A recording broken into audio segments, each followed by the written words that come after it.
అటువంటి మా ప్రవీణ్ కన్రేగుల గారిని మాట్లాడవలసిందిగా రిక్వెస్ట్ చేస్తూ ఉన్నాం. Thank you so much for gracing are event అండి.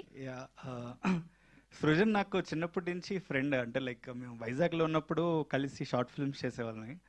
So I really like Pushpak Vimanam, తన ఫస్ట్ ఫిలిం. సో నాకు ఈ ట్రైలర్స్ టీజర్స్ చూస్తున్నప్పుడు నాకు చాలా మంచి పాజిటివ్ వైబ్ వచ్చింది. అంటే చాలా ఇన్నోసెంట్ లవ్ స్టోరీ, ఒక ఊరిలో లవ్ స్టోరీ.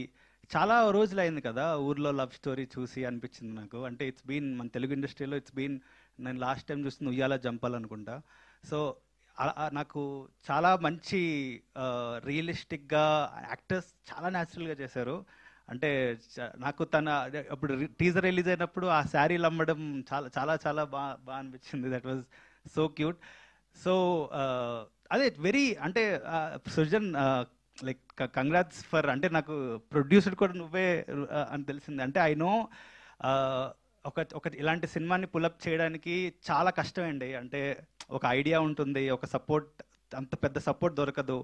సో తనకు తానే ప్రొడ్యూస్ చేసుకొని, తనకు తనే రైటింగ్ రాసుకొని, తనకు తనే డైరెక్షన్, తనకు తన యాక్టర్స్ని పెట్టుకొని, it's not an easy job. Finally ఇమీడియట్గా రిలీజ్ దొరికింది దానికి. I'm so happy. Thank you Madhushalini garu for encouraging this kind of films.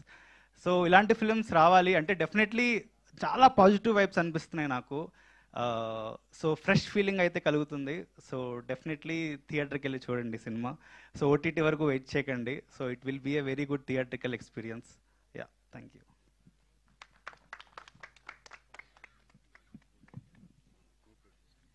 And next one of co producer Appal Naidu గారిని మాట్లాడవలసిందిగా రిక్వెస్ట్ చేస్తున్నాం.